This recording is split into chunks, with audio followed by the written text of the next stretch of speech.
I mightn't say except that I feel that I'm talking to 8,500 people, which is a very coherent group, and I think the women might think I'm nuts, but I don't want to work with 164 men. I'm not interested in arguing with men anymore. I don't believe you can get through to men over the age of about 40. I honest to God think that they're completely conditioned. My whole hope and my interest in life is women, the women of Ireland. Nuala Froilán, beautiful person, and I can't remember what she spoke about, to tell you the truth, at the time, but it was quite good. And then Nell McCarty, they were quite good. Now I was very nervous because, I mean, these people are intellectuals. I haven't got that I didn't have that intellectual capacity, and I had to do my own questions.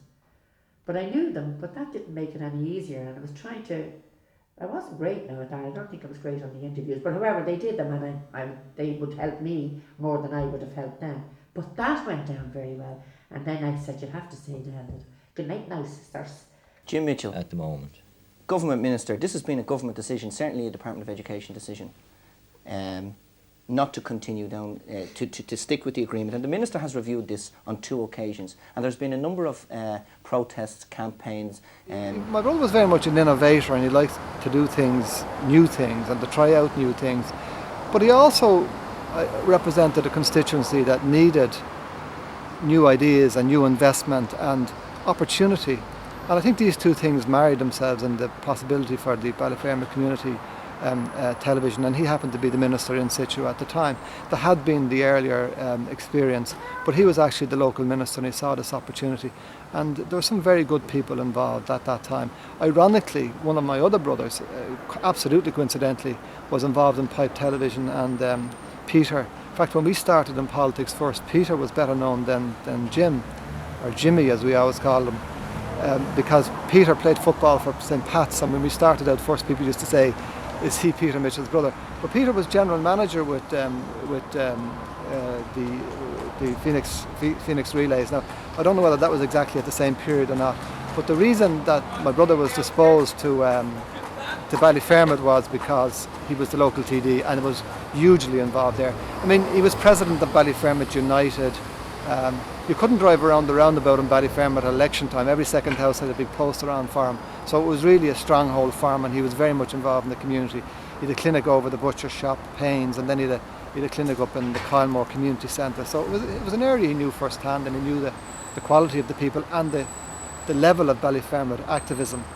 And I think you'll see that still evident in Ballyfermot Community Radio today, and in all of the various organisations that are going on right up to and including Cherry Orchard and things like the Equine Centre. Do you think Ballyfermot television is adding to people's happiness, do you? I certainly think it is. It certainly I think it's a wonderful experience, a wonderful example of the sort of community spirit that Ballyfermot is, and what can be done by willing people with very little resources, what can be achieved. And you know, there's a lesson there for us in many aspects of national life. You hear a lot of talk about recession and problems, when in fact we all know the problems today are much less acute than we were younger. People talk themselves into problems, but if there was that same spirit in tackling all the problems that there is in tackling and creating Ballyfermot television and creating the community spirit that exists in Ballyfermot, I don't think we'd have any problems in this country, because we have a great little country.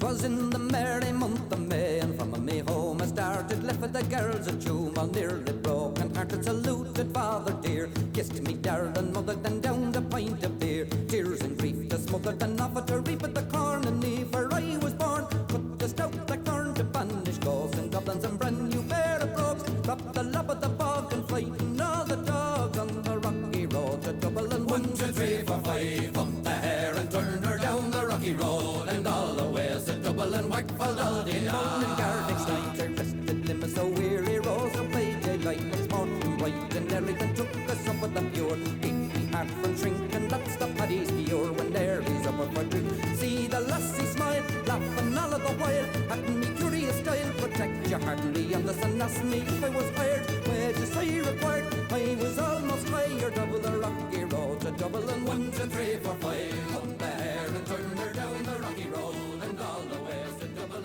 Wakefield, Aldine, Dublin, extra right, and I thought that such a pity to be so in the play. The maestro says it's Mozart. That's a great song there. That's Leonard Cohen from his album The Future, and a song called Waiting for a Miracle.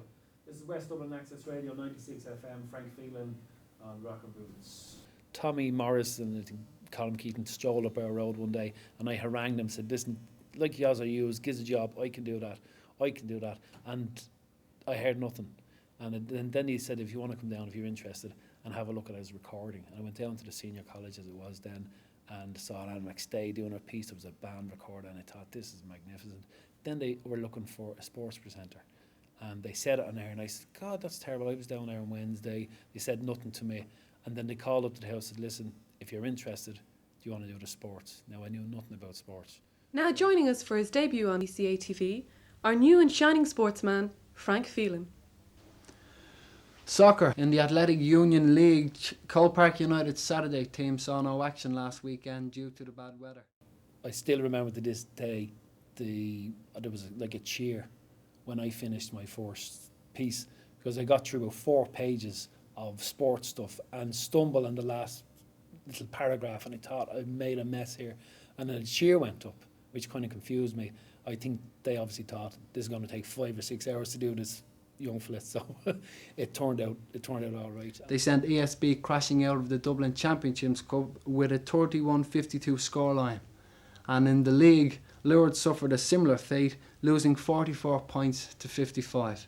Well, that's about all the sports for this week. If you have any sporting information or you'd like us to mention any sporting event that you're involved in, you can drop a line to the Ballyfermot Library, and we'll certainly do our best.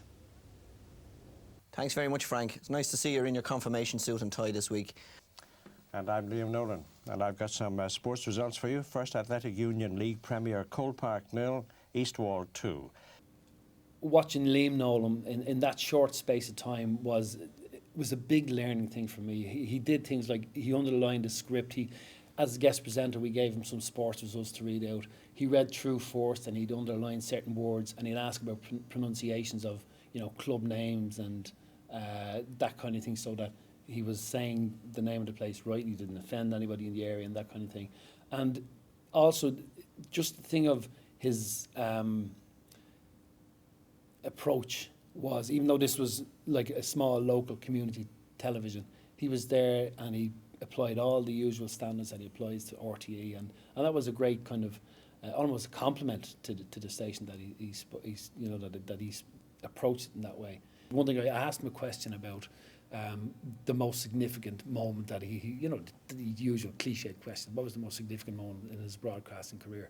Expecting some sort of happy highlight and a World Cup final or something like that, and he immediately referred to the 1972 Olympic massacre in Munich, and I had no background of that whatsoever, and I remember just saying, oh, that must have been terrible. And watching it afterwards, I realised the importance of knowing beyond the context of the parameters, of what you're actually reporting on. And I also learned from watching him as well and listening to him. He did make another comment about one of his great insights was the fact that he had played rugby and knew what it was like. He used the phrase to get your thumbs kicked back. And so he taught me in that very short space of time a knowledge of your subject and a knowledge beyond your subject. Of the sports facilities there. Well done, Ballyfermot. Thank you, Liam, and well done yourself. You have a future ahead of you, that's for sure. If I take it seriously, I might get a job. Oh, you might, certainly. I know you've actually worked in RTE, and everybody knows, in the sports department. That's for a number of years now. What has been, say, the most historic or memorable occasion or sporting event that you've covered? I suppose the most dramatic in a way was probably the 1972 Olympic Championships. Not only because it was a remarkable place to hold them, which was on a field that had a lot of bad memories, wartime memories. Yeah. This was in Munich, but the appalling thing of seeing the men being killed, lying on your belly and looking at terrorists with guns in their hand, and knowing that you're reporting not on sport at this particular moment, but on an obscene act. Yes, certainly a frightening experience. Do you have any preference for a particular sport that you prefer covering? There were staff members from the Bank of Ireland, and I remember they tried to set up again, trying to get you to be funny and that on camera. And again, I was young, trying to work on my delivery. We tried to do a joke about, talking to members of staff, had any funny stories. And one staff member told this joke about someone had no identification trying to withdraw money. And she said, "Can you get any identification?" She went down to the end of the queue and brought her friend up and said, "Maisie, tell her what my name is."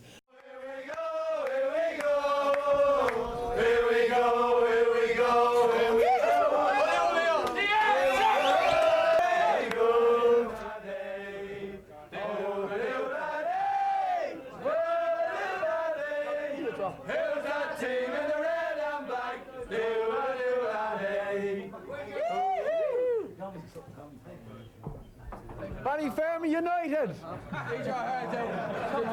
Well, I'm a lucky man tonight. Two lovely ladies from Bank of Ireland, released from their cage. Siobhan, how are you? I'm fine, thank you. And yourself? I'm fine. Do you follow football at all? Slightly. Slightly. Yeah. What do you know about Gerry Orchard and them winning the FAI Junior Well, Cup? I know they won 2-1 as far as I remember, and they beat St Kevin's, and they're a wonderful team. Loads of well-built men. Have you gone to see them? Loads of well-built men. They like that. Have you gone to see them at all? Not lately, no. Right. Marcella. Thanks very much. Marcella, how are you doing? I'm fine. You've just joined Bank of Ireland. That's right, yeah. Has Siobhan been training you in? She has been filling me in on the local team, and I wish to offer my congratulations to the team. Did very well. What's the job like starting off? Are you enjoying it in Ballyfermot? Immensely, yes. Good time? Immensely. Great time. Do you like the people? People are very nice. Yeah. And I hope to stay there for a while. Right. Have to look after the manager. Oh yes, the manager. Of the Bank.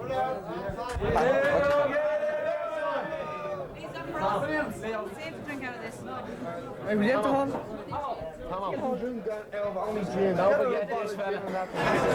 Right, now so we have everybody here, that's a lovely group. Okay, here we go. Once more. Come on. What about again? Right, again. Lads in good form. And the crack was 90 in Chapel Lizard, and that's just some of the kind of stuff that we can produce at BCA TV when we have our own outside broadcast camera.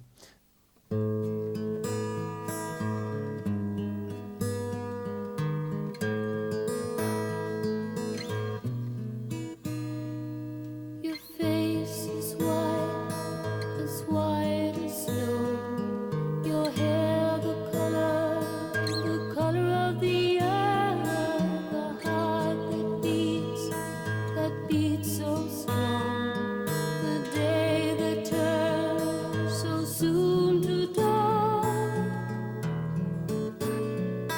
You would walk across the fields at night and count the stars that keep you alive. A heart that holds the universe to live this love together.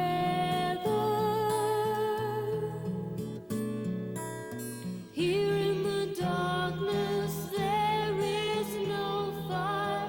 One or the other, one or the other. Passion or learning, there is no choice.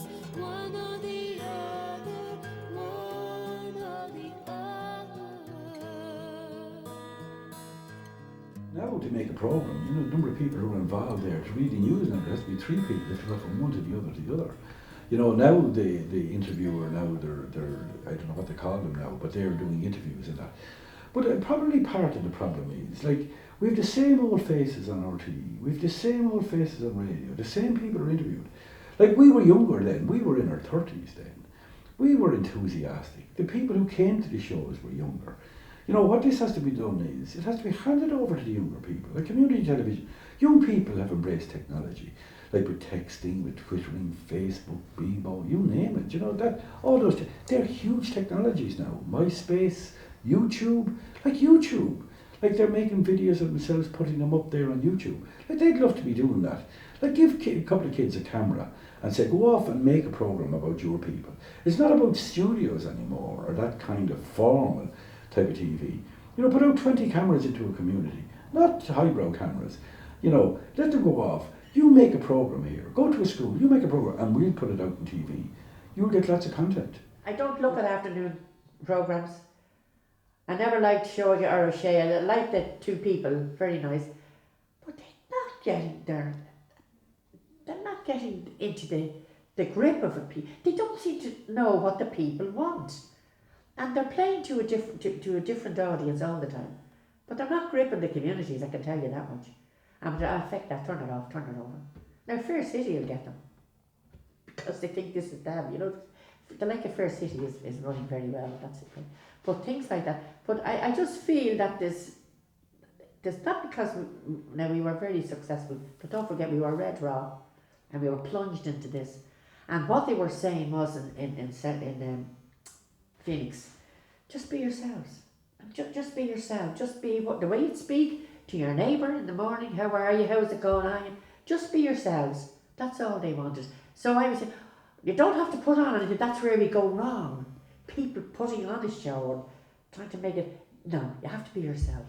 You have to be, and you have to show. What we showed there was the communities by the response that we got. We definitely helped the communities by the response that we got. To me, it's how they're structured and how they're organised is the key to success. And it's like every community organisation, not just television. If you put professionals in, and they haven't got that kind of contact on the ground with the community, or no kind of concept of how to involve people, it's not going to work. But if you had local people working with, technical crews or whatever, and going out there and getting people, you'd find that people would become involved. And I would think now again there is a need for local community television, and I think people would engage with it and support it. We take pride in the fact that we've done the right thing at the right time. If we were going to get it good, we wanted it good and we wanted the best, and we got the best. And I think we were pioneers in actually opening up the country to the advances of television. It was a great help to us, and it's a great help to the country, because of the fact you cannot communicate in a better way than through television.